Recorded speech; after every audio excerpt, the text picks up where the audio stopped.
monde où les coutumes, les traditions n'ont pas le même entendement que celui qui peut donner la Bible concernant la soumission. Parce que nous suivons aussi beaucoup d'émissions à la télé. Généralement, nous les femmes, on dit que, surtout celles qui ont étudié, celles qui ont évolué, donc elles ont du mal à se soumettre. Or, le problème, moi, je trouve que c'est le problème de l'entendement surtout. Alors, sur base des critères chrétiens ou bien de la Bible, à la lumière de la parole de Dieu, qu'est-ce que nous pouvons vraiment entendre par soumission, selon la parole de Dieu, pour que nous ne soyons pas amenés à accepter tout au nom de la soumission. Parce qu'il y a déjà un mauvais entendement des concepts, donc on aura toujours des chocs dans les mariages. Si vous pouvez un peu nous aider dans ce sens-là. Merci. Que le nom du Seigneur soit béni avec cette maman. Je veux parler d'un point qu'elle a abordé avant donc de revenir. Parlant personnellement de moi, mon cas, dans l'église, en tant que femme pasteur, femme leader, avec toute l'influence que mon leadership peut me donner, ça reste une question qui se gère à l'extérieur. Dès lors que je rentre à la maison, je retombe dans la peau d'une épouse. Je mets de côté quelque leadership que ce soit. Je suis épouse et mère. Je commence déjà donc à m'occuper des besoins de la maison, des besoins des enfants. Je suis très portée sur la famille. Donc, porter l'attention aux enfants, à tout ce qu'il peut y avoir pour la stabilité de la maison, les besoins, même les choses qui manquent et toutes ces choses. Je commence à vraiment être attentive à l'harmonie, à la stabilité de la maison. Et donc ensuite, je vais attendre que mon mari rentre. Et dès lors que mon mari rentre, pour moi, mon temps devient à 80% pour mon mari et 20% pour les autres réalités de la maison. Une attention, voilà, il va dans la chambre, je le suis. Il descend, je le suis. Si j'ai vraiment plus rien à faire à ses côtés, je me retire pour maintenant peut-être me concentrer sur moi-même, m'occuper de moi-même. Mais loin de moi de ramener un quelconque leadership à la maison et essayer de rivaliser avec la position d'époux, d'homme, de chef de famille qu'il a. Si ça peut aider quelqu'un, je voudrais dire. Et je dis souvent aux prédicatrices, évitons de faire de nos maris comme s'ils ne sont pas nos fidèles à l'église. Évitons d'emmener notre... de devenir encore des pasteurs, des prédicatrices comme ça à la maison parce qu'on est suivi par beaucoup de personnes, commencer encore à embarrasser notre conjoint. Je reviens sur la question qui concerne particulièrement la soumission. J'ai parlé de mon cas parce que la maman a dit que des fois quand les femmes qui ont étudié ou qui sont cultivées ont du mal à se soumettre à leur mari. C'est un faux problème. C'est un faux problème. Vous avez étudié, c'est pour vous. Votre niveau d'études ne peut pas venir être une occasion donc de fouler votre mari aux pieds. Quel que soit ce que vous êtes dans la société, dans le foyer, vous n'êtes pas la directrice de société, vous êtes l'épouse. Quel que soit ce que vous êtes dans la société, dans le foyer, vous n'êtes pas la prédicatrice, vous êtes l'épouse. Donc, dans le foyer, il faut rester l'épouse. Maintenant, de quelle soumission parlons-nous?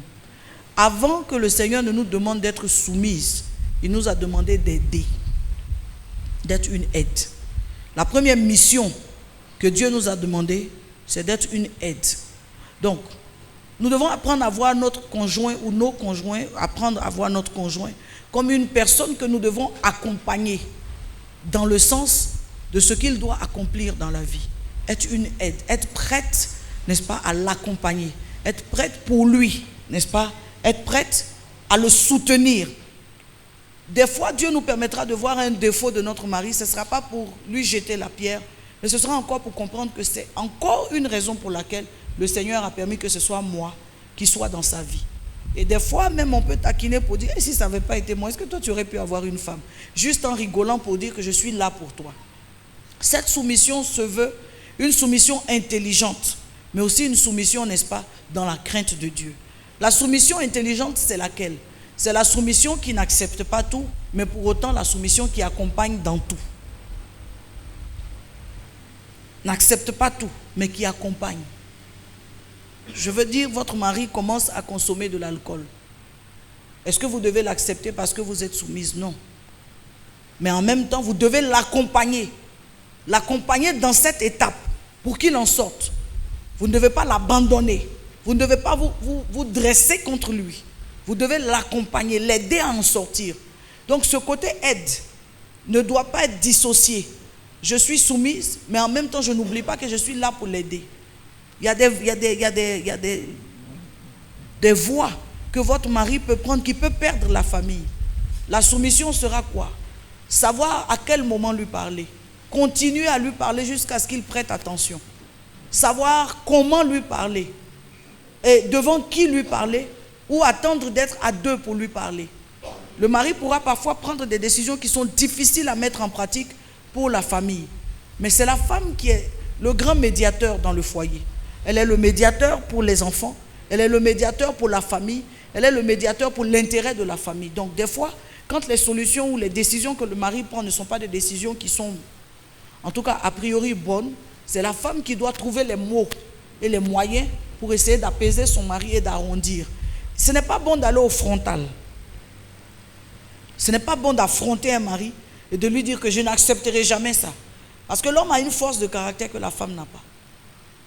Il suffit seulement, en tout cas, qu'il décide de ne pas te parler. Tu vas être une femme qui souffre ici. Même si la terre entière te parle, que ton propre mari ne te parle pas. Il n'y a pas pire souffrance. Tu prépares, ton mari ne mange pas. Même si les voisins, tout le monde aime ta nourriture, tu es malheureuse. Parce qu'en fait, tout ce que tu fais, c'est d'abord pour lui plaire. Donc, il faut savoir parler à votre mari. Même quand tu prends une décision qui est difficile ou une option qui est difficile, parce qu'il sera difficile de parler de plus de détails en matière de soumission si je n'ai pas d'exemple. Je serai obligé de parler de façon globale. Donc, s'il prend même une décision difficile, vous, en tant qu'épouse, vous devez revenir vers lui. Papa, est-ce que par rapport à ça? Il dit non, j'ai pris ma décision. Vous laissez le temps passer. Pour autant, vous êtes aussi sur les genoux dans la prière pour que Dieu touche son cœur. Il ne faudrait pas qu'on dise que moi je suis sa femme et j'ai besoin de prier aussi pour que, en tout cas, il change de décision. Normalement, en tant que sa femme, il devait me comprendre. Oui, je suis sa femme, mais il y a des points pour lesquels je dois prier. Il y a des choses pour lesquelles je dois demander à Dieu de toucher son cœur. Demander à Dieu d'ouvrir son esprit, qu'il ait une meilleure approche ou une meilleure compréhension de la situation. Je dois pouvoir dire à Dieu, ah Seigneur, mon mari est en train d'être dur concernant les enfants, les études des enfants. Mais Seigneur, je prie. Et on en fait un sujet de prière. On prie jusqu'à ce que Dieu touche son cœur. Et au meilleur moment, on revient encore vers lui. Il faut éviter de l'affronter. Maintenant, s'il y a plus de détails sur quoi être soumise et sur quoi ne pas être soumise, je pourrais en parler. Ce qui me vient comme ça à l'esprit, j'ai rencontré un couple la femme était plus anciennement convertie et le mari s'est converti il n'y avait pas très longtemps. Et le mari était porté sur une sexualité qui est mondaine, très très très vraiment mondaine. Et il demandait des choses à sa femme que la femme, étant devenue chrétienne, ne pouvait plus accepter. Ça commençait à jouer sur leur couple. Et la femme est venue me dire, mais est-ce que dans ce cadre-là, je dois être soumise encore et accepter toutes les choses qu'il me demande? Et je lui dis, non, il y a des choses que Dieu... Les limites de la soumission de l'épouse s'arrêtent là où la volonté de Dieu se présente pour un sujet. Si tu sais que Dieu, ton mari te demande d'aller sur des choses que, voilà, la Bible défend de faire, il faut que tu arrives à le convaincre, mais sans le complexer. Parce que ce sont des choses que vous avez connues quand vous étiez dans le monde. Aujourd'hui, toi, tu en es départi parce que le Saint-Esprit t'a délivré de ça. Mais lui n'est pas encore dans ce processus achevé. Donc, il faut lui faire comprendre.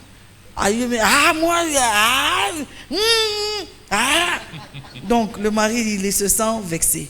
Alors qu'il y a des choses, quand tu sais, tu peux pouvoir lui parler doucement et lui faire comprendre, on peut aller sur telle langue, mais pas sur telle autre parce que. Donc, je voudrais m'arrêter là. Je ne sais pas si j'ai touché l'essentiel, mais sur un point quand même, dire à la femme, la limite de notre soumission s'arrête là où la volonté de Dieu se présente clairement pour nous. Donc, si quelque chose, en un point donné, Dieu nous demande de ne pas le faire, nous ne le ferons pas. Quelqu'un dit, bon, je vais à l'église, mon mari n'est pas converti, il veut m'empêcher d'aller à l'église. Tout ça, c'est des négociations, parce qu'il a droit sur vous. C'est vrai qu'il s'agit de votre vie spirituelle, Mais en tant que votre chef, il a le droit de vous dire ce dimanche matin, reste me faire à manger. Donc il faut savoir aussi jouer sur ces angles-là. Faire bien les choses de sorte que lui-même, sa conscience lui parle pour ne pas aller à l'excès. Et maintenant, si c'est vraiment un Nabal, le mettre en prière pour que vraiment Dieu l'aide à devenir une personne transformée. J'en ai fini. Ça peut aller, maman. Merci pour la parole. Ma question porte sur le Vous premier... êtes toute belle. Merci. Ma question porte sur le premier point. Oui. Vous avez dit un mariage ne peut réussir que si les deux acteurs sont ancrés dans les Seigneurs. Alors, que dire des couples Mix. qui se sont mariés avant peut-être leur conversion, qui n'ont pas eu à chercher la volonté de Dieu. Étant dans les mariages, il y a déjà des enfants et se confrontent à des problèmes sérieux. Est-ce que ce couple-là sont condamnés à vivre comme ça ou ils doivent divorcer? Ok, les enfants sont une source de problème, c'est ça? Non. C'est ça, maman? Les enfants sont une source de problème dans le couple? Oui, il y a des enfants, mais le couple connaît des problèmes. Des problèmes. Mais Très bien. ils se sont mariés sans être dans la volonté de Dieu, Très sans bien. savoir s'ils sont dans la volonté de Dieu ou pas. Alors il y a des problèmes. Là, ils vont faire intervenir Dieu parce qu'au départ, il n'y avait pas cette volonté de Dieu. C'est là qu'il y a ma question. Très bien, je comprends. Que Dieu vous bénisse. Je dis une chose, c'est que la longévité du mariage est la responsabilité des deux. On peut ne pas s'être marié dans le Seigneur, mais vouloir rester marié. On peut aussi s'être marié dans le Seigneur, n'est-ce pas, et ne plus vouloir rester marié. Mais à la fin de la journée, la survie du mariage dépend des conjoints. C'est vrai qu'on ne s'est pas connu dans le Seigneur, on s'est connu dans le monde. Et puis, bon, par la suite, on a rencontré le Seigneur, mais il y a déjà de faux fondements qui sont devant nous. Mais qu'est-ce qu'on fait dans ce genre de cas? Si nous tenons à notre mariage, nous sommes tenus de nous asseoir et chercher la solution, notamment chercher en Dieu la solution qui puisse nous aider. Mais à la base, c'est votre volonté même de faire vivre le mariage. À la base. Parce que si vous n'avez pas la volonté de faire vivre le mariage, quel que soit ce qu'on va faire, le pasteur parle, on prend toutes sortes de appuis des Écritures, il y en a un qui va vraiment faire en sorte que les choses ne marchent pas. Si vous voulez rester marié, si vous arrivez à un stade où vous ne voulez plus rester marié, même quel que soit ce que le pasteur va faire. C'est pour ça que je dis souvent aux couples, n'attendez pas que les choses se gâtent. Parlez à temps. Parce qu'il y a un niveau où quand vous venez maintenant expliquer, c'est tard. Là, quelqu'un a déjà mûri l'idée de partir. On dit, je vais dire au chef de sa famille, il respecte son oncle. C'est là où vous allez découvrir que cet oncle-là, aujourd'hui, il ne va pas le respecter. Parce que son esprit est déjà tourné, il ne veut plus. Ne permettez pas que les choses descendent jusqu'à ce niveau. C'est possible de sauver un mariage. Mais il y a un temps où on peut sauver le mariage. Il y a un moment où si on ne sauve pas le mariage, ça va détruire même les enfants. Arrivé à ce moment-là, il faut sectionner comme une partie de la jambe. On ne peut pas donc laisser, ça va gangréner tout le corps. On sectionne, il y a un demi-pied, mais au moins le reste du corps est intact.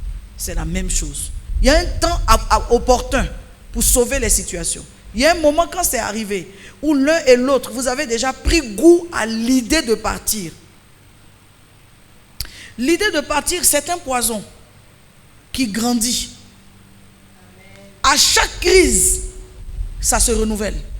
À chaque crise, ça s'intensifie. À chaque situation difficile, on dit, ah, c'est moi-même, j'ai décidé de partir, c'est parce que je suis encore là que tu peux faire ça. J'attends juste de pouvoir prendre ma maison. J'attends juste. C'est parce que le dernier est encore petit. D'ici 2 ans, quand il va savoir se prendre en charge lui-même dans la maison, Dieu seul sait ce que j'aurai à chercher encore ici. Ça, c'est un foyer, ça. Ça, c'est pas un foyer. Alors, on commence à maudire et à dire toutes sortes de choses. On peut sauver un foyer quand il a encore temps. Mais quand l'idée de partir est rentrée dans l'esprit des gens et qu'ils ont commencé à développer que je dois partir, cette femme ne me convient plus, cet homme ne me convient plus, quel que soit ce que vous allez faire, c'est cette idée qui est là, c'est comme une gangrène, c'est comme une plaie, ça ne fait que grandir. Maintenant, à la question de est-ce qu'ils doivent rester ensemble ou est-ce qu'ils doivent divorcer, moi je ne suis pas très portée, je n'encourage pas beaucoup au divorce. J'aime pas. Mais en même temps, je fustige la maltraitance dans le foyer. Parce que c'est ça qui est la cause du divorce. Et on n'en parle pas à cœur ouvert. Nous, les pasteurs, on encourage les gens à rester. Mais souvent, on ne sait même pas en restant ce qu'ils vivent. Parce qu'on leur parle dans notre bureau. Mais quand ils sortent du bureau pour aller chez eux, on n'est pas là-bas. Et on ne sait pas ce qu'ils vivent. Donc, depuis quelques années, j'ai commencé en tout cas dans mon message à mettre l'accent sur arrêter de maltraiter. Si vous arrêtez de maltraiter, les gens ne penseront pas au divorce. Donc, c'est le conseil que je ne suis pas à l'aise pour donner. C'est le conseil avec lequel je ne suis pas à l'aise. Encourager quelqu'un à aller au divorce. Je trouve personnellement que c'est des questions de décision personnelle et individuelle. C'est toi qui vis dedans. Pour autant, moi, je t'enseignerai toujours des choses qu'il faut pour éviter. Mais si toi, tu vois que tu ne peux pas, c'est entre toi et Dieu.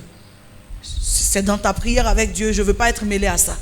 Je ne veux même pas être associé à ça. Et tous ceux vraiment qui sont autour de moi savent que quand on arrive sur ces questions, je donne dos. Je m'excuse. Je peux t'aider à rester marié, mais je ne peux pas t'aider à divorcer. Voilà. Donc, c'est ma réponse. Je ne sais pas si elle est bonne, mais voilà. C'est fini. Il n'y a pas d'autres questions? C'est fini, je crois. J'avais donné à 2 personnes, non? Ouais. Donc, on peut poursuivre. Ouais. Je vais poursuivre avec les valeurs. Les valeurs pour un mariage durable.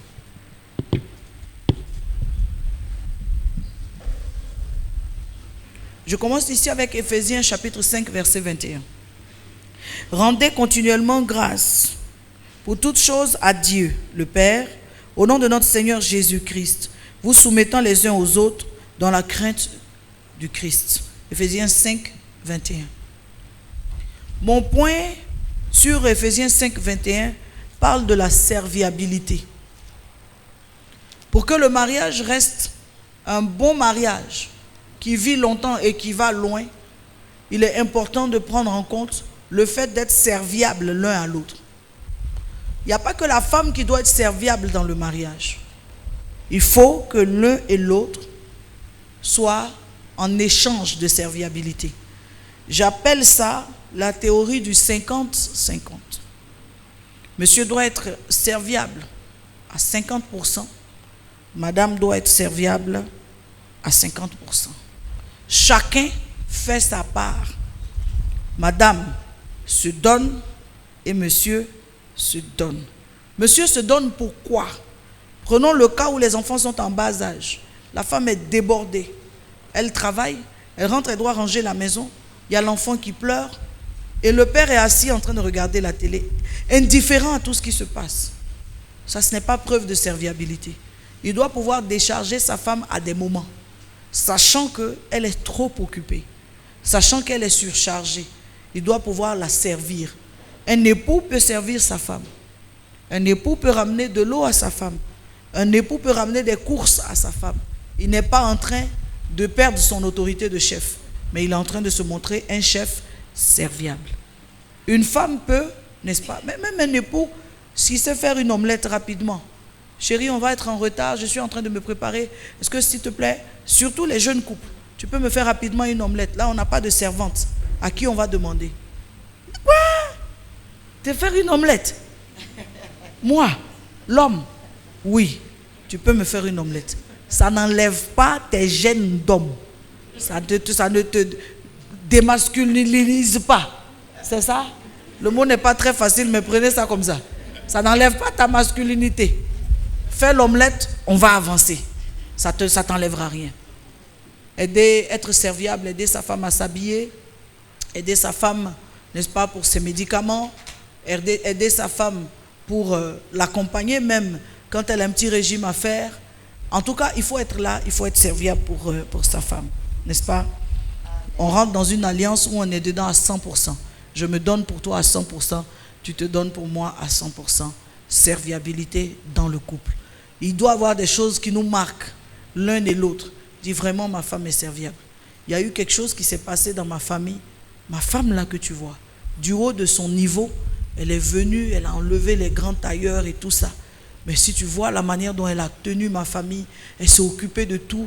Elle s'est occupée de ma mère Je n'étais pas là, j'étais en mission. Elle a pris ma mère, emmenée à l'hôpital, elle a fait des choses. Ça, c'est être serviable l'un vis-à-vis de l'autre. Le mari aussi doit être serviable, de sorte que sa femme puisse dire, ah, moi, mon mari, même quand il y a des situations, il se lève pour moi. Donc, serviabilité.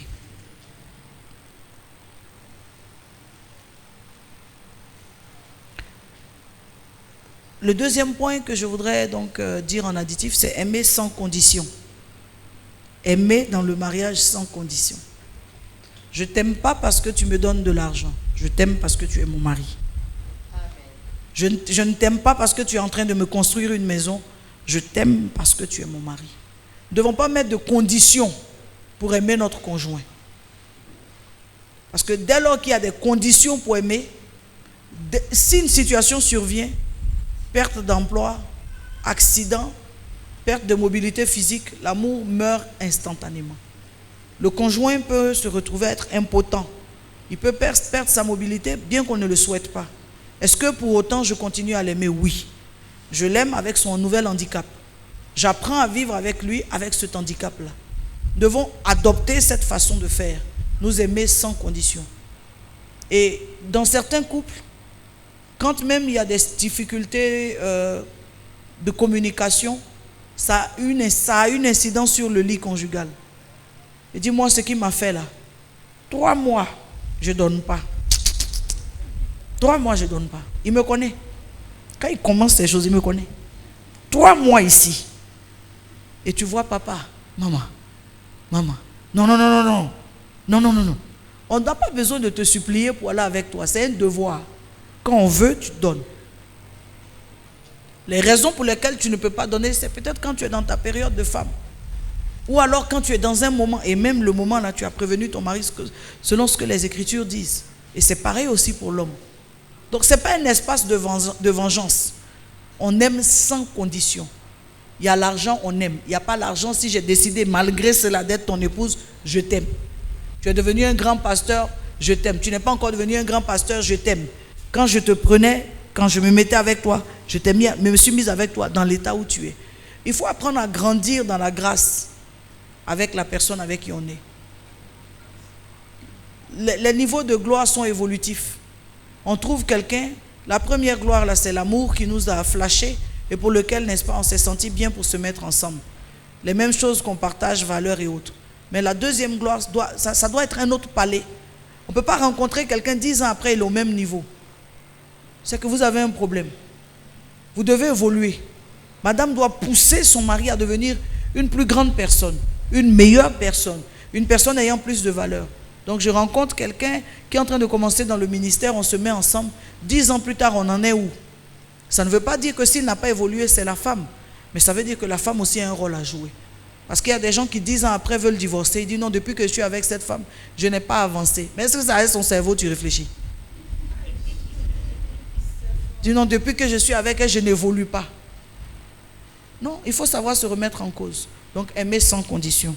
Le troisième point, c'est le respect. Respect mutuel. S'il n'y a que la femme qui vous respecte, ça veut dire que ça devient de la peur.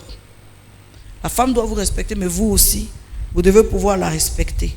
La respecter sans l'embarrasser, sans la mettre mal à l'aise. Parler de ses défauts devant les gens. Parler de ses failles devant les gens. Parler d'elle en parabole. Aller raconter tout ce qu'elle fait à votre famille. Ce n'est pas une bonne chose. Vous ne pouvez pas diminuer votre femme devant vos sœurs. Elles aussi, ce sont des femmes. On ne critique pas sa femme pour donner à ses sœurs.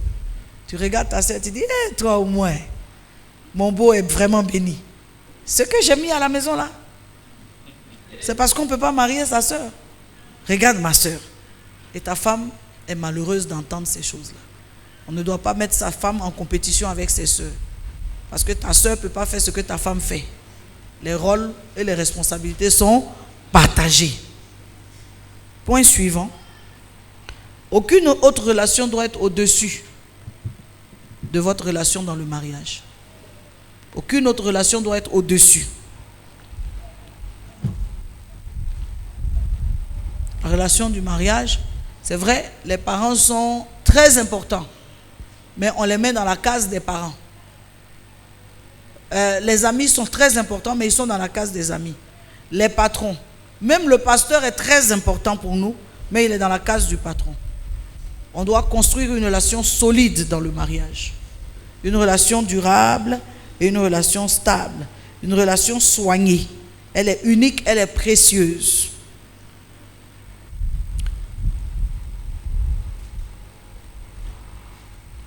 Très bien. Le mariage est un engagement qui va au-delà des sentiments. Qu'est-ce que je veux dire? Je ne ressens plus les mêmes sentiments. J'ai été quand même déçu par certaines choses qu'on a traversées. Mais je garde le même engagement. Mon engagement est celui d'une épouse. Ce n'est pas celui d'une femme déçue. Est-ce que je me fais comprendre? Amen, amen. Vous voulez que je reprenne ou bien je me suis bien fait comprendre? Je reprends. Garder le même engagement sans tenir compte des sentiments. Parce que nos sentiments sont contextuels. Quand il y a une crise, c'est évident qu'on n'a plus de très bons sentiments. Pour autant, les instants qui suivent, on pourra encore avoir de bons sentiments l'un pour l'autre. Mais dans le contexte actuel, il se peut que nous traversions, donc nous ayons de mauvais sentiments parce qu'on a été blessé, on a été déçu. Le fait d'avoir été blessé, d'avoir été déçu ne remet pas en cause notre engagement dans le mariage. L'engagement n'est pas celui ou n'est pas lié au sentiment qui t'anime. L'engagement est lié au statut que tu as. Tu as un statut d'épouse, ton engagement est celui d'une épouse. On me comprend mieux? Voilà. Ça veut dire que quelles que soient les crises, je fais ce que j'ai à faire. Je ne dis pas que je ne prépare pas parce qu'il y a crise. Je ne dis pas que je ne me donne pas à mon mari parce qu'il y a crise. Je ne dis pas que je ne fais pas ce que j'ai à faire, n'est-ce pas, dans le foyer parce qu'il y a crise. Je fais ce que j'ai à faire. Pour autant, la crise se gère sur un autre front et sur une autre plateforme. On trouve le contexte pour s'asseoir et pour parler de la crise et aller vers les solutions. Mais là où je dois être ton épouse, je continue à être ton épouse. Je cesserai d'être ton épouse le jour où il y a divorce. Mais aussi longtemps qu'on n'a pas divorcé, je continue à être ton épouse. Je dois toujours te faire à manger. Je dois toujours me donner à toi. Je dois prendre soin de toi et de tes enfants. Je ne cesse pas de le faire parce qu'on ne s'entend pas. Je continue à le faire. Quand vous avez cette perspective, vous pouvez sauver votre mariage. Quand vous continuez à jouer votre rôle, malgré les crises. Mais pas en faisant semblant, en étant honnête. C'est mon devoir d'épouse. Je l'assume. Tu es hospitalisé. Je ne dirai pas que parce qu'il y a une crise, il faut que ce soit tes soeurs qui aillent dormir à tes côtés. C'est mon rôle d'épouse. C'est mon engagement. J'irai dormir à tes côtés. J'irai te faire, donc, prendre tes médicaments, faire la bouillie, faire ce que j'ai à faire. Ça, c'est mon engagement d'épouse. Même si on a nos problèmes de fond, on doit trouver un cadre pour régler les problèmes de fond. Mais mon engagement d'épouse, c'est une dette, je te le dois. Jusqu'à ce que je ne sois plus ton épouse. Et même en tant que conjoint, on ne dit pas que parce qu'il y a une crise, je ne donne plus l'argent à ma femme. Ça, c'est des enfantillages. Ce n'est même pas mûr. Je continue à m'occuper d'elle. Pourquoi? Parce qu'elle est mon épouse. Le jour où elle ne sera plus mon épouse, mais celui qui deviendra son homme s'occupera d'elle. Mais pour l'heure, elle est encore mon épouse.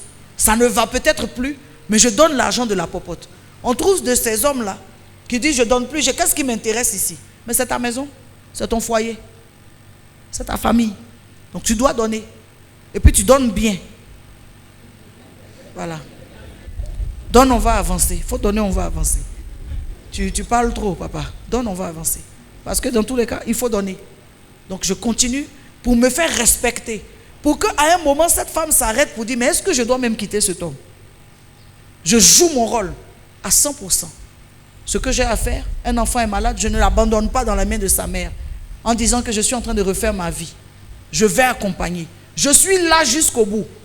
Le jour où on ne sera plus ensemble, il y a des choses sur lesquelles tu ne pourras plus compter sur moi. Mais tant qu'on est ensemble, je suis là. S'il y a des crises, il y a un espace pour régler la crise. En dehors de l'espace pour régler la crise, je suis là. Quelqu'un dit Amen.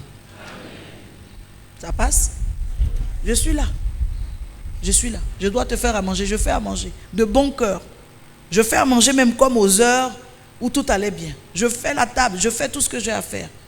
Je ne quitte pas la chambre parce qu'il y a une crise. Je suis dans la chambre. Parce que dans la maison, il n'y a pas deux chambres conjugales. Le salon ne peut pas devenir une chambre conjugale. Quand vous commencez à dormir au salon, mais partez en même temps. Vous n'avez pas le courage de partir, mais vous pouvez dormir au salon. Les gens sont quand même assez drôles. Hein? Dis, ah, ça fait 6 mois que je dors chez les enfants. Ma chère, si tu veux vraiment partir, voilà la porte. Si tu restes dans la maison, comporte-toi comme une épouse digne, respectable. N'expose pas le foyer, que les enfants demandent, maman, pourquoi tu dors avec nous? Ce n'est pas juste. Les enfants sont les enfants. On ne ramène pas les problèmes de couple au niveau des enfants. Tu restes dans ta chambre. Tu restes sur ton lit. Parce qu'il y a des gens qui ont 2 matelas dans leur chambre. Il y a le matelas conjugal et puis il y a un petit matelas pour ne pas que les gens sachent, il met par terre ou elle met par terre et elle dort dessus. Tout ça, c'est des enfantillages. Quand tu veux vraiment partir, sors. Ne reste pas là et dis que je suis en train de partir. Tu veux partir, voilà la porte. Tu prends la porte, monsieur, voilà ta bague, voilà ton nom, voilà tes papiers, je m'en vais. Là, on dit, ouais, tu es une femme courageuse. Elle est partie, hein, mais tu es dedans. Et puis tu es parti. Non, tu n'es pas parti. Tu te moques de toi-même, tu n'es pas parti. Viens te coucher sur le lit, là, vous allez dormir. Le petit matelas, là, c'est quoi? Il y a une maturité qu'il nous faut. Quelqu'un dit amen, une femme dit amen. Il y a une maturité qu'il nous faut. Il y a crise, mais il y a mariage. La seule chose qui annule le mariage, c'est le divorce. Ce n'est pas les crises. Les crises, on les règle. C'est le divorce qui met fin au mariage. Donc on ne peut pas prétexter d'une crise pour arrêter d'être l'épouse d'un homme ou d'arrêter d'être l'époux d'une femme. Nos engagements, s'occuper de lui, prendre soin de lui, faire ce que j'ai à faire. Pour autant, il y a quelque chose sur quoi je ne suis pas contente. Je veux qu'on en parle, je veux qu'on règle.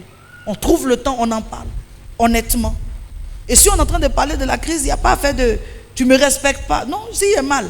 Aïe, ça me fait mal. Tu dis « je ne te respecte pas ». Je te dis « tu me fais souffrir, j'ai mal, tu me fais souffrir ». Il dit « mais tu ne me respectes pas, tu me parles comme ça ». J'ai mal. Je peux au moins dire que j'ai mal. J'ai mal. J'ai mal même. J'ai mal. Apprenons à accepter puis à mettre chaque chose dans son contexte. C'est un effort qu'il faut faire.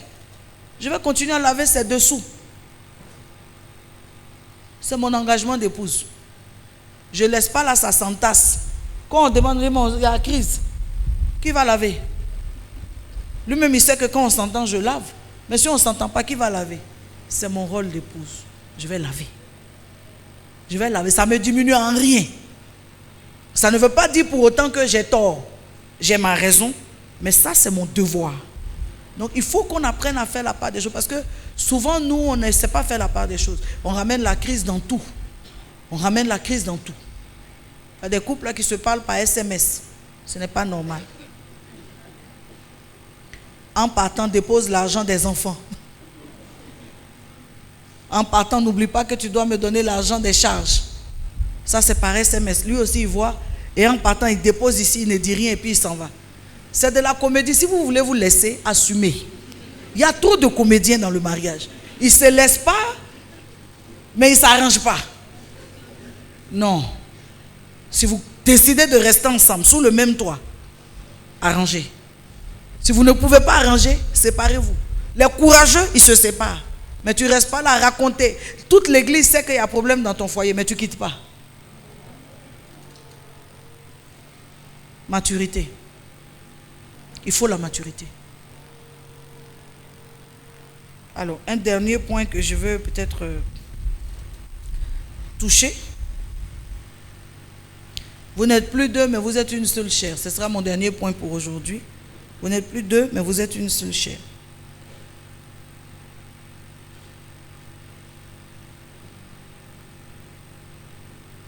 C'est un processus. Il faut travailler à parvenir à ce stade. C'est un processus. N'est-ce pas? C'est un processus. Devenir un, c'est un processus. Devenir un, c'est un processus. Parvenir au stade où on se sent complètement l'autre, c'est un processus. Ça prend son temps. D'apprendre à voir comment l'autre pense et à s'adapter à ça. D'apprendre à voir comment l'autre réagit et à s'adapter à ça. C'est un processus. Il faut travailler pour arriver à ça. Au stade où même quand on se regarde, on sait ce qu'on a, l'autre a envie de nous dire. Au point où on se connaît. Devenir vraiment un, c'est un processus. Se soutenir mutuellement. Partager, n'est-ce pas, les défis l'un de l'autre, c'est un processus.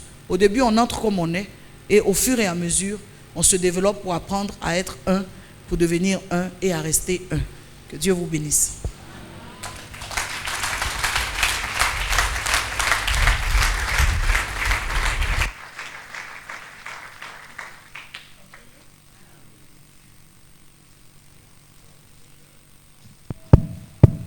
Gloire au Seigneur.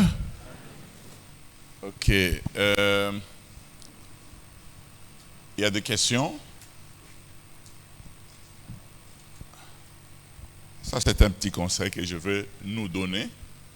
Si la question a déjà été posée, il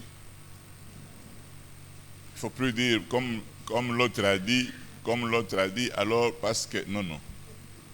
Si on pose la question, les autres... Vous savez qu'on peut participer à une réunion sans parler? Parce qu'il y a des gens là, la réunion est déjà terminée là, ils posent une question, ils abîment tout. Je ne vous fais pas peur. Je vous informe qu'on peut suivre cet enseignement, on est béni, et puis on sort. Ça y est? Est-ce que nous avons une question? Ne soyez pas complexés. Le français n'est pas une langue d'abondance ou une langue de bénédiction. D'ailleurs, beaucoup de Français sont païens.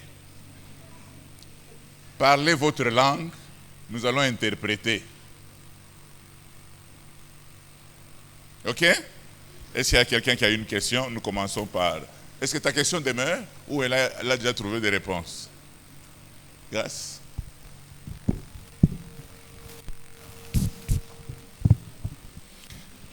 Je vois qu'on met toujours l'alcool là.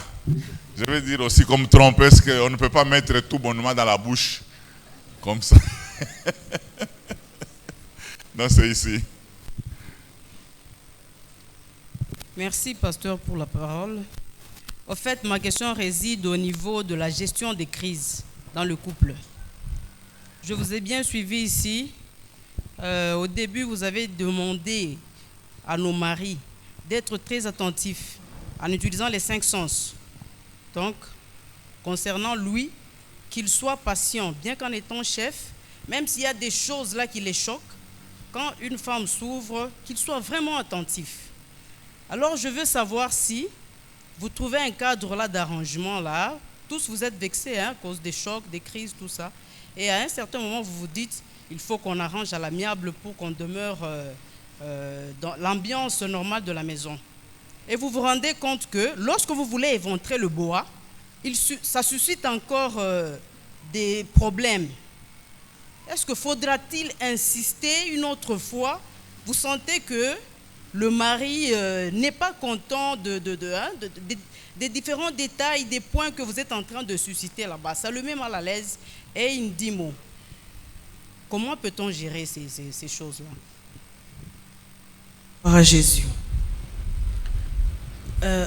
Chaque crise a en son sein un pourcentage, n'est-ce pas, d'impact spirituel, de choses qui sont soit liées à l'arrière-plan, soit liées, n'est-ce pas, à de nouvelles sphères dans lesquelles l'un ou l'autre des conjoints est en train d'entrer.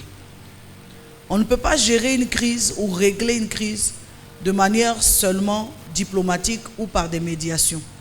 Il y a aussi l'implication de la prière et il y a la connaissance des esprits qui attaquent. Dans ce livre-là, dans les parties du combat spirituel, on parle des puissances, des forces des ténèbres auxquelles l'homme peut être confronté dans différentes sphères et dans différents contextes. Donc il y a des esprits qu'on rencontre dans le cadre du mariage. La non-réceptibilité du conjoint n'est pas forcément le fait qu'il ne veut pas vous écouter. Des fois, il peut être tenu par un esprit qui le rend fermé. Donc, vous ne pouvez pas gérer la crise seulement sur le fait de « asseyons-nous pour discuter ». Avant de s'approcher même pour demander un tête-à-tête, il faut avoir déjà mis les genoux par terre pour entrer en prière. Aucune crise ne doit être prise que sur un plan de non, on ne se comprend pas. Qu'est-ce qui fait qu'on ne se comprend pas? Avant que vous ne soyez vous êtes un peu de ce que vos parents ont été.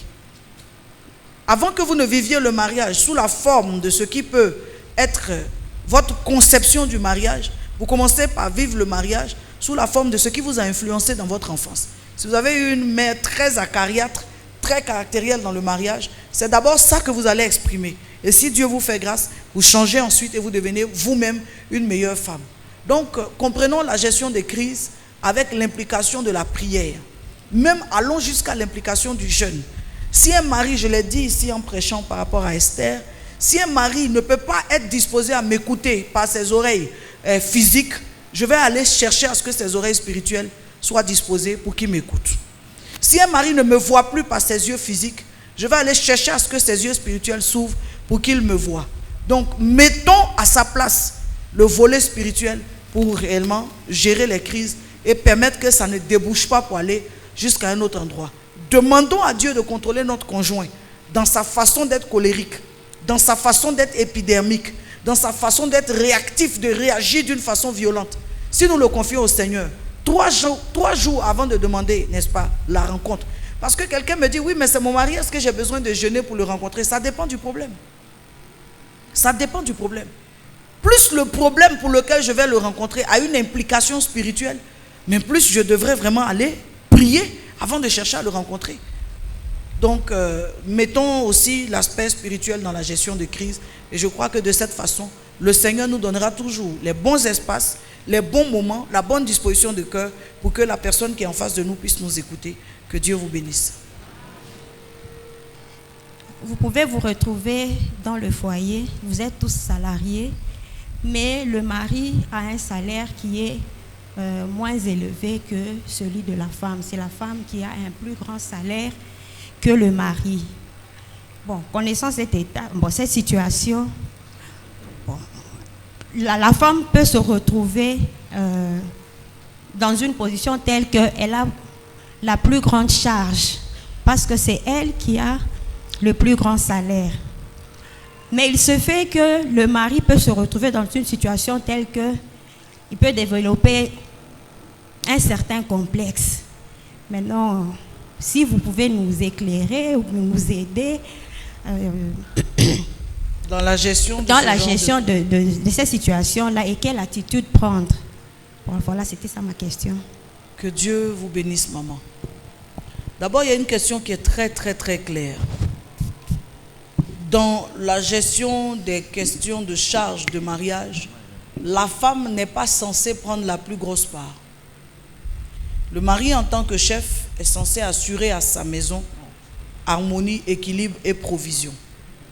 Il se fait que ça peut arriver que l'homme, pour une raison ou pour une autre, soit dans une condition financière inférieure à celle de sa femme. C'est des questions qu'il faut corriger très vite. Mettez votre mari dans les dispositions pour qu'il puisse reprendre sa position. Si vous avez de l'épargne, cherchez, et là il faut que le mari lui-même soit conscient. Il ne faut pas qu'il prenne l'argent qu'on lui donne aller jouer au loto et dire quand je vais gagner, tu vas voir, les choses vont changer. Il faut qu'il soit conscient et responsable. La femme doit aller prendre quelque chose dans son compte si elle a des moyens. Chérie, vraiment, qu'est-ce qu'on peut faire pour essayer d'élever un peu ton niveau? Et l'homme, il doit comprendre que ce n'est pas pour ses beaux yeux qu'on le fait, c'est pour l'harmonie familiale. Parce que dès lors que la femme prend la plus grosse responsabilité, le mari perd son autorité. Il n'y a pas un couple où c'est la femme qui fait tout, où le mari est garçon. Un couple où la femme fait tout, le mari devient femme. C'est une vérité. Tu ne fais pas exprès même et puis tu lui manques de respect. Tu ne fais pas exprès. Et puis tu parles de « Ah, je suis fatigué, tous ces mois comme ça, je suis fatigué. » Les enfants entendent. Donc pour éviter ça, vous vous asseyez pour dire « On ne peut pas rester comme ça longtemps. Papa, qu'est-ce que tu peux faire ?» De manière objective, mature et responsable, il doit définir quelque chose. Et si vous, en tant que femme, vous trouvez le capital et vous lui donnez sans faire de bruit, et lui maintenant, il doit se remettre dans sa position d'homme. Un homme à qui il faut donner le transport quand il s'en va. On a préparé quand il vient. Il faut acheter ses médicaments quand il souffre. Il devient votre enfant. Finalement, il est votre enfant. Il n'est plus votre mari. Ce genre de choses peut affecter à tel point que même quand il veut aller avec vous, c'est-à-dire spirituellement, il a perdu sa position de chef. Même quand il allait avec vous là, vous le voyez comme... Il y a quoi même? C'est qui? Parce que pour être à l'aise, pour aller avec son homme, il y a la fascination qu'on a de lui. Il nous fascine. Son côté responsable, son côté mature, son côté chef, sa capacité à gérer. Regardez une femme. Le jour où le mari met le plein gaz financièrement dans la maison, s'occupe des enfants, il fait les choses. Le jour là, la femme là, ses ébats, comment elle est heureuse. Sa manière même de se lâcher là, on dirait qu'elle est en train de chanter comme un rossignol. Tellement elle est heureuse. Mais pour autant, c'est le même homme. Mais aujourd'hui, il a bien montré qu'il est le chef. Il a mis la maison à l'aise. Il y a l'argent, tout a circulé comme il se doit. Il a fait les choses comme il faut. Donc, un mari doit savoir que c'est à ses risques même et périls.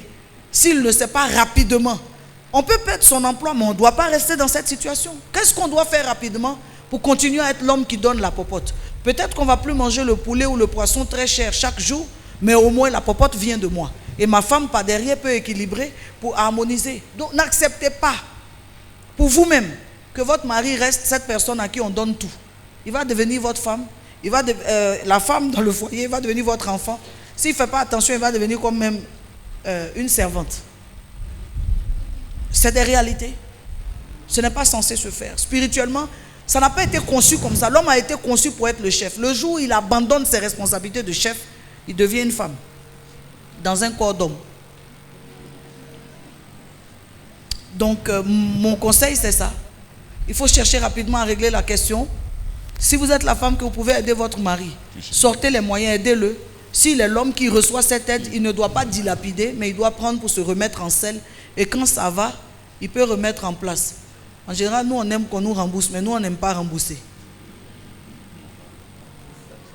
Pour la parole, vous nous avez parlé de gérer des crises dans nos foyers par rapport à nos engagements. Bien sûr qu'il y a de ces crises-là qu'on sait gérer facilement. Par exemple, s'il y a un problème entre moi et mon mari, je me dis, bon, j'ai pris un engagement, je suis sa femme, je dois lui faire à manger, je dois m'occuper de lui, je dois laver ses déchets, ainsi de suite. Ça, c'est facile à faire. Mais il y a un engagement qui est souvent difficile à gérer pour nous les femmes. Par exemple, si vous avez un problème avec votre mari, et allez facilement au lit avec lui. Souvent, pour nous les femmes, c'est compliqué. Vous savez, pour les hommes, ils démarrent si facilement. Mais pour nous les femmes, on monte difficilement. Alors, c'est souvent compliqué quand l'homme vous demande, à peine qu'il a commis une faute, à peine qu'il vient de vous faire du mal, il vous demande encore d'aller avec lui. Donc, comment les gérer? Pour nous les femmes, ce n'est pas facile à gérer cette situation-là. Parce qu'on veut d'abord que l'homme puisse, par exemple, demander pardon, puisse d'abord arranger d'abord pour y aller.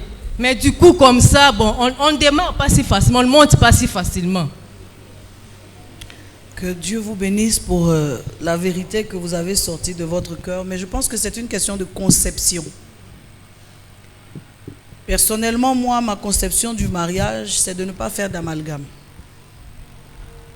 Ça, c'est ma conception. De ne pas faire d'amalgame. Parce que le pardon que vous attendez avant d'aller avec lui, ça peut venir pendant aussi. Le pardon qui n'est pas venu avant, il peut venir pendant que vous êtes en train d'aller ensemble. Je crois qu'il faut vous départir de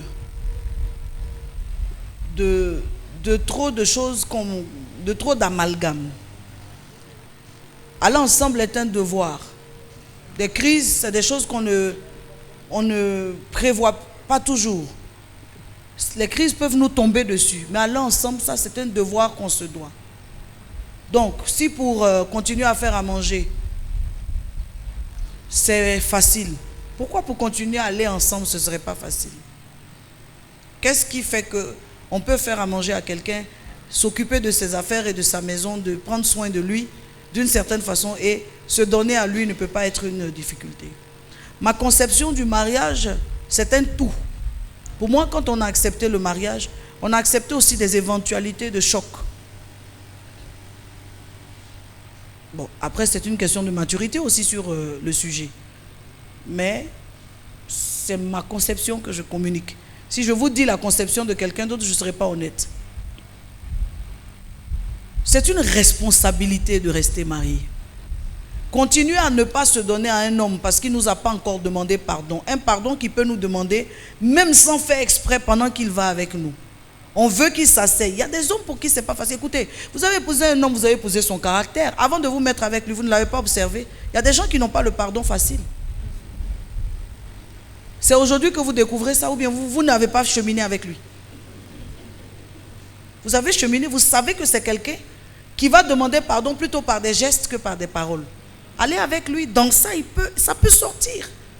Il y a des gens qui vous demandent, qui ne vous diront pas comme ça, je regrette ce que j'ai fait. Mais ils vont poser des actes pour vous montrer qu'ils regrettent. C'est une forme de pardon. C'est le pardon que vous voulez ou bien c'est les paroles que vous cherchez. Déjà un homme qui t'a offensé, qui veut aller avec toi, c'est un signe qu'il est encore avec toi.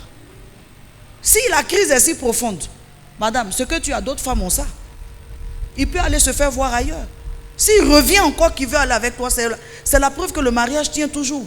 On ne va pas sacrifier notre mariage juste pour ceci ou pour cela. Donc, on s'y met. Peut-être que ça n'aura pas la même teneur. Peut-être que ça n'aura pas la même intensité. Mais c'est un devoir, on s'y met quand même. C'est comme la nourriture. Il y a des plats qu'on fait, même qu'on est doué dans ce plat-là. Des fois, c'est tellement bon. Ça dépend aussi de l'humeur, l'état d'esprit dans lequel on est. Donc ce jour-là, ça pourra peut-être être moins intéressant. Et peut-être même que, si ce n'est pas si intéressant, c'est là il va dire, ah, tu es encore fâché, laisse tomber ça. Parce qu'il veut sa douceur aussi. Il veut son plaisir. Moi, je vous encourage à ne pas faire d'amalgame. Sauvons nos mariages. Souvent, ces petits amalgames de bouder, de ne pas donner à son mari ce à quoi il a droit, ça a débouché sur le fait qu'il s'en va se satisfaire ailleurs.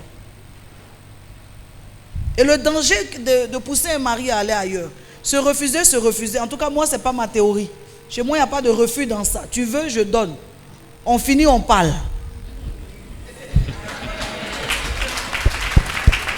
Mais oui, parce que l'un n'annule pas l'autre. Est-ce que le fait de le faire, ça me rend muet? Ça ne me rend pas muet. On finit, on va parler. Le problème là, on fait ça comment? Chaque chose est dans son cadre. Mais je veux aussi dire aux femmes et aux hommes, c'est nous aussi parfois par nos refus qui sommes en train de dire au conjoint, va te satisfaire dehors. Va te satisfaire dehors. Tu refuses combien de fois comme ça? Tant qu'on ne t'a pas demandé pardon. Tu refuses combien de fois? Autant de fois qu'il ne t'a pas demandé pardon. À la fin, son besoin, il va chercher à le satisfaire. Tu n'es pas la seule femme que ton mari rencontre. Il rencontre des femmes dans la rue. Il rencontre des femmes au travail. Il rencontre des femmes partout. Même à l'église, il rencontre d'autres femmes. Il ne faut pas lui donner d'alternative de regarder une autre femme comme pouvant lui donner de la satisfaction. Joue ton rôle. Surtout, c'est une question de niveau qu'on atteint, de niveau de conception qu'on atteint. Pour moi, le mariage est un tout. On l'assume. Pour autant, une crise, elle peut survenir. On la gère. Mariage, les deux conjoints doivent être déterminés. En fait, si l'un des conjoints n'est plus déterminé, déterminé dans quel sens? Il y a des choses qui se manifestent. Peut-être pas les mauvais comportements, pas la façon de te traiter. Faudra-t-il attendre qu'il soit encore de nouveau déterminé ou faudra-t-il divorcer? Ça, c'est la première question. Et la deuxième question, en Afrique, généralement, quand on veut se marier, c'est la femme qui est plus préparée que l'homme. On prépare plus la femme. Or, l'homme n'a jamais été aussi marié. En principe, on doit préparer les deux pour bien sûr affronter la chose ensemble. Mais on laisse le mari comme ça. Donc, la personne qui est supposée bien se comporter, c'est la femme. Or, ce n'est pas ça. Nous devons tous affronter la chose ensemble. Ma troisième question. En fait, laissez-moi déjà répondre. Gardez le micro, je réponds aux deux questions. Ça vous donne le temps de bien harmoniser la question. Okay. La première question, la question de détermination, je dis c'est une question qui s'entretient individuellement. Chaque conjoint entretient sa détermination. S'il arrive, il arrive un moment où l'un des conjoints a jeté l'éponge et n'est plus déterminé, il doit s'attendre à ce qu'il soit en train de fragiliser son mariage. À la question de on reste quand même ou on part, je l'ai dit tout à l'heure, moi les questions de décision de départ, Pour moi, c'est des questions qu'on mesure seul. Je trouve que ce n'est pas logique que quelqu'un vienne vous aider à décider de rester ou à partir. On peut vous conseiller, mais c'est vous-même qui décidez de rester ou de partir. Ça dépend de ce que vous vivez. Et il n'y a aucun prédicateur, aucun pasteur, aucun vrai homme de Dieu qui va encourager au divorce. Ça n'existe pas. Pour autant, on n'est pas dans ce que vous vivez. Nous, on est toujours en train de vous dire, prenez sur vous, faites un effort, surpassez-vous. Mais en réalité, c'est vous qui vivez. Et la décision, le jugement de ça aussi, ce ne sera pas à nous que Dieu va le faire incomber. C'est vous que Dieu va juger sur la décision d'être resté ou d'être parti. Donc sur ces cas-là, je reviens à mon même point. C'est des décisions que vous devez prendre vous-même. Moi, je suis pour un mariage long et durable. Mais il y a des cas où vous prenez votre décision et ça, c'est personnel. N'est-ce pas? C'est vous-même qui dites que je n'en peux plus. Pasteur, essaie de me comprendre. On ne vous tuera pas pour autant. La vie va continuer, mais c'est une décision que vous devez prendre seul et vous devez l'assumer. Quand on vous demandera, vous direz, je l'ai fait pour telle raison. Quelqu'un comprendra, s'il ne comprend pas aussi, tant pis. La deuxième question, c'est la conception africaine. L'Église est là pour réparer aussi les manques que notre éducation de famille ou de base a ratés. À la maison, on nous a appris à être des épouses. On n'a pas appris aux hommes à être des époux. On leur a dit seulement qu'ils doivent étudier, ils doivent travailler, ils doivent pouvoir s'occuper de leur famille, ils doivent être des responsables. Et donc, ils ont réussi dans ces domaines. Pour autant, on ne leur a pas appris. Donc, ils vont reproduire ce qu'ils ont vu papa ou un oncle faire. Mais aujourd'hui, l'Église a le moyen, n'est-ce pas, de faire des conférences à l'endroit donc des hommes. Souvent, quand on fait des conférences pour le mariage, ce sont les femmes qui viennent. La plupart du temps, des hommes ne viennent pas. Ou la femme vient, elle entend et elle a mal parce qu'on touche un point qui est leur point de crise. Et si son mari était là, il aurait compris. Mais quand elle va expliquer, lui, il croit qu'elle lui explique ce qui l'arrange, alors qu'il n'en est rien. Donc, l'Église doit de plus en plus jouer un rôle pour aider les couples, apporter davantage. Dans certaines communautés, dans certaines régions où le libertinage a pris trop de place, chaque mois, il doit avoir au moins, chaque mois ou chaque 6 semaines, une conférence pour les couples, pour rééduquer les gens, en sorte qu'ils puissent réellement apprendre à devenir des conjoints selon Dieu, un époux selon Dieu et non selon l'éducation. Ta troisième question. Faudra-t-il, chaque fois qu'il y a des conflits, faudra-t-il dire que ce sont des mauvais esprits ou faudra-t-il se mettre et s'asseoir? Et si on se met, on s'assoit, on dialogue et que cela ne marche pas, et qu'on prie et que cela ne marche pas, quelle solution pourriez-vous nous donner? Très bien. Je l'ai dit tantôt, les questions spirituelles ont eu un pourcentage. Ça veut dire que ce n'est pas à 100% un problème spirituel. Pour autant, il y a des questions qui sont à 100% spirituelles. Mais il y a des crises qui sont liées à la mauvaise éducation. Quelqu'un peut être très mal éduqué. Donc il est un mari, c'est vrai. Mais il n'a pas une bonne éducation sur un point et il se comporte. Là, on ne peut pas attribuer ça à un esprit.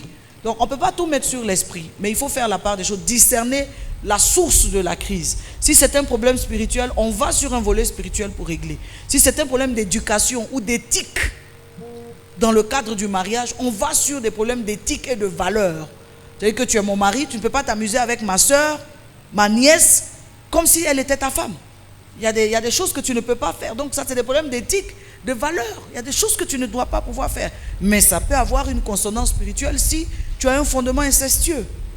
Donc, il faut déjà discerner la source. Une fois qu'on a discerné la source, régler le problème sous le pan de cette source-là. Maintenant, qu'est-ce qu'il faut faire? Je reviens encore. Il faut avoir le courage de vos opinions. Parfois, le peuple de Dieu, vous cherchez chez nous, les pasteurs, une réponse que vous-même vous devez trouver. Je veux dire, la décision de rester dans un mariage n'incombe pas au pasteur. La décision de vous enseigner pour tenir dans le mariage incombe. L'effort, les enseignements incombent au pasteur.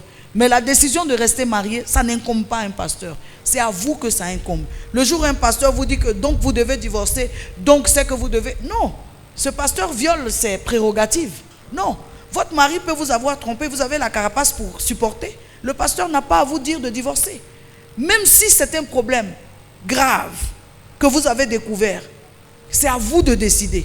Parce que quand vous êtes allé à la mairie, c'est vous qui avez dit oui. Le pasteur vous a enseigné pour le mariage, mais c'est vous qui avez dit oui. Le jour où vous voulez dire non, c'est vous qui devez dire non. Merci, révérend. Ma question est celle-ci. Donc, ma préoccupation est beaucoup plus de savoir la fréquence de rapports sexuels. Dans la fréquence, disons, durant le mois, ou alors quand nous faisons... donc, quand il y a le rapport sexuel aussi, nous pouvons le faire aussi combien de fois? Ça, c'est ça ma question. Hormis cela, une autre préoccupation, nous sommes arrivés un peu en retard. Nous n'avons pas suivi... S'il vous plaît, alléluia.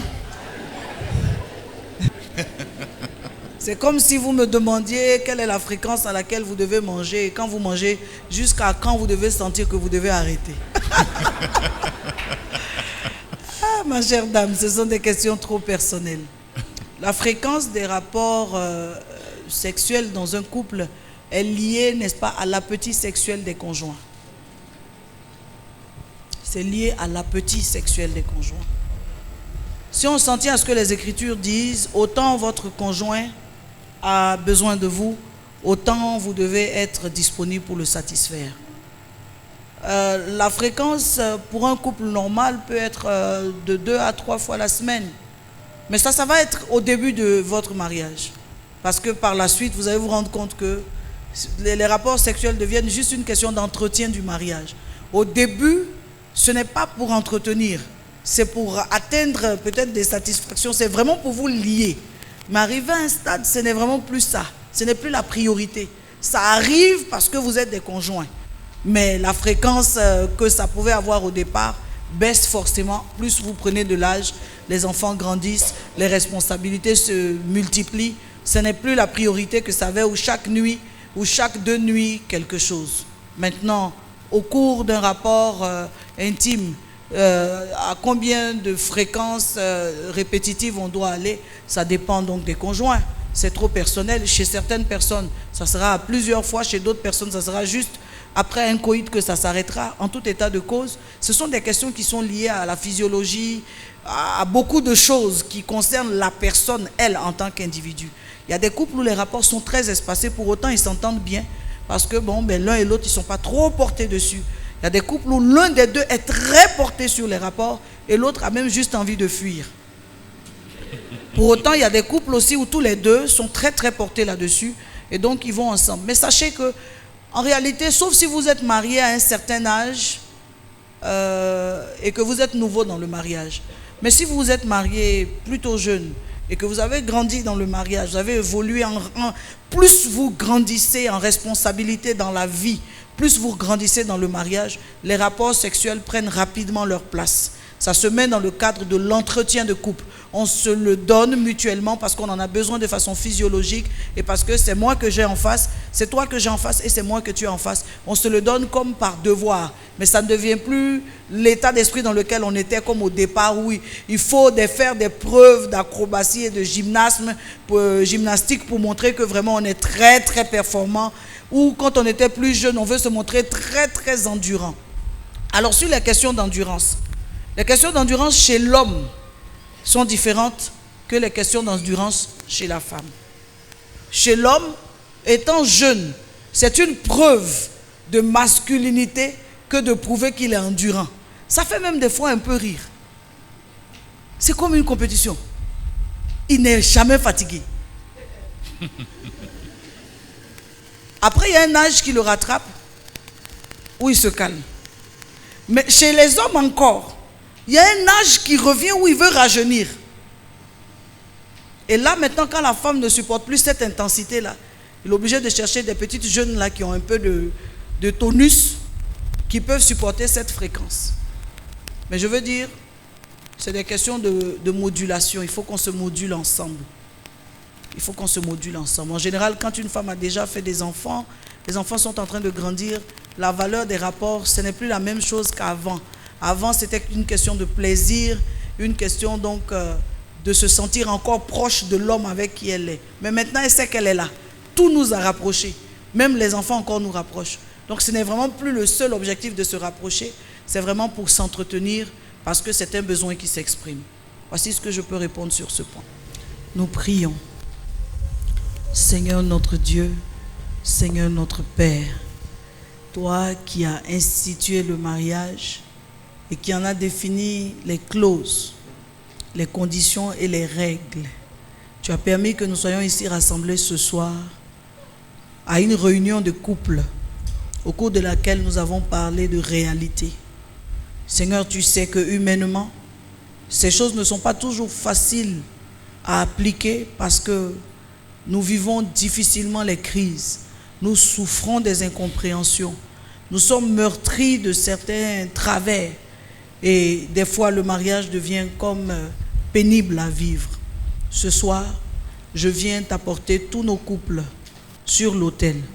Éternel, je viens te demander la grâce de tenir dans le mariage. Saint-Esprit, par toi, tout est possible. En toi, tout est possible.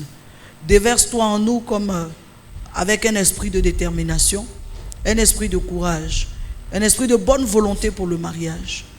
Donne-nous la responsabilité mutuelle à chacun des conjoints, afin que la survie du mariage ne repose pas sur l'un, mais sur tous les deux. Donne-nous des mariages féconds et des mariages prospères, en sorte que nous puissions nous accomplir et nous réaliser en tant que couple. Donne-nous la santé, Père, dans le mariage. Qu'aucun d'entre nous ne soit ravi par la maladie. Que nous ayons une bonne santé dans le mariage. Et que nous puissions, Seigneur, de la meilleure manière nous donner en serviabilité l'un à l'autre. Donne-nous, ô Dieu 3 fois saint, dans le nom de Jésus, de vivre des mariages là où nos 5 sens travaillent. Là où nos yeux sont tournés sur les réalités du mariage. Notre odorat, notre goûter, notre toucher, mais aussi notre ouïe. Nous voulons mettre tous nos sens au service de notre mariage afin de le sauver. Seigneur, je prie, particulièrement pour des couples qui sont ici, qui traversent des difficultés. S'il te plaît, viens au secours de ces couples-là. Décharge-les de ces fardeaux qui sont les leurs. Accorde-leur, Seigneur Dieu, les solutions pour résoudre les crises dans le nom de Jésus. Je prie pour les couples au sein desquels tout va bien. Je prie que tu restes, Seigneur Dieu de gloire, le paraclet de ces couples-là, afin que dans le nom de Jésus, même si des crises devaient survenir, que ces crises soient minimisées, que ces crises soient abaissées et que l'intérêt et le sursaut de la survie du foyer demeurent. Seigneur, je prie pour chacun d'entre nous ici en tant que conjoint qui a ses raisons personnelles de dire je n'en peux plus. Seigneur, si c'est toi qui as institué le mariage, toutes les ressources du mariage sont entre tes mains. Viens nous donner la force de continuer. Pour certaines personnes qui ont déjà la résolution du divorce à cœur, Seigneur, je pense que ce sont des choses personnelles. Ne sachant pas ce que ces personnes vivent à l'intérieur, c'est toi qui peux leur donner une autorisation ou leur imposer un refus. En tout état de cause, guéris nos blessures, restaure l'état de nos cœurs, donne un vent nouveau, un souffle nouveau à nos couples. Tiens-nous pour aller de l'avant. Souviens-toi de nos enfants, bénis nos enfants, garde nos enfants, qu'ils soient le témoignage, Seigneur, d'un amour véritable. Que nos enfants, Seigneur, trouvent leur chemin dans la société, qu'ils ne s'éloignent pas de toi, qu'ils ne se détachent pas de toi. Que nos foyers, nos maisons, nos mariages restent, Seigneur notre Dieu, pour des signes et pour des prodiges. Je couvre tous les couples ici avec le sang de Jésus. Et s'il y avait une personne qui était là, mais qui n'était pas mariée, je prie, non seulement que le Seigneur vous accorde de vous rentrer dans les liens du mariage, mais que ce soit avec le bon conjoint, afin que vous ne regrettiez pas et que vous ne preniez pas l'option du divorce. Merci Seigneur, parce que nous triomphons de toute œuvre des ténèbres. Nous triomphons de toute œuvre de discorde, de division, de séparation et même de divorce. Nous restons, Seigneur notre Dieu, sur l'autel de la conciliation, de la réconciliation, de la paix, de l'harmonie, de tout ce qui est bon. Seigneur, fais éclater ta gloire. Bénis tous les couples ici. Rends les couples féconds. Rends les couples prospères. Rends les couples, Seigneur, avec une longévité, une durabilité, une consistance, une stabilité pour la seule gloire de ton nom. Je me permets de prier pour le premier couple de la maison. Je prie que tu fortifies ton serviteur et ta servante. Tu fasses de leur couple toujours un couple exemplaire, un couple de témoignage. Tu fasses dans leur couple, Seigneur Dieu de gloire, ce que tu as promis de faire au sein de tous ceux qui te craignent, au sein de tout mariage où les conjoints te craignent. Ce que tu as promis de faire, de les faire prospérer, de mettre l'unité, de mettre la paix, de mettre l'entente, de mettre la compréhension, de mettre l'esprit de partage. Donne-leur cette grâce et ce que cette grâce se réjaillisse sur l'église, sur toutes les églises, toutes les paroisses, que le peuple de Dieu soit vraiment béni. Je prie pour les pasteurs qui ne se trompent pas dans leur choix, que tu leur donnes de faire de très bons choix, de rester mariés, afin que ce soit une grâce avec laquelle ils se présenteront un jour devant ton trône. Seigneur, je termine en me présentant aussi à toi. Je prie que tu te souviennes de ton serviteur et de moi-même, de notre famille, que tu nous soutiennes, tu nous as aidés jusqu'ici. S'il te plaît, continue à nous aider. Tiens-nous encore pour les années qui viennent, afin que nous restions debout devant ta face et que nous puissions être un sujet de témoignage, un exemple et un modèle pour plusieurs. Que toute la gloire te revienne. Au nom de Jésus, toute personne qui est restée, Seigneur Dieu de gloire, dans les crises, dans les défis, à cause de problèmes spirituels, nous menaçons l'esprit du diable. Nous menaçons les démons et leurs manifestations. Toute œuvre étrange de sorcellerie. Pour qu'un mariage soit brisé, nous détruisons les fondements. Nous déclarons par la puissance de celui qui a institué le mariage, les mariages tiennent. Dieu se lève et les esprits s'enfuient. Dieu se lève et les forces des ténèbres sont dispersées. Dieu se lève et les puissances des ténèbres sont reculées. Pour la gloire du nom de Jésus, nos mariages tiennent, nos mariages survivent, nos mariages sont un témoignage de visitation divine et la gloire revient à l'Éternel. C'est dans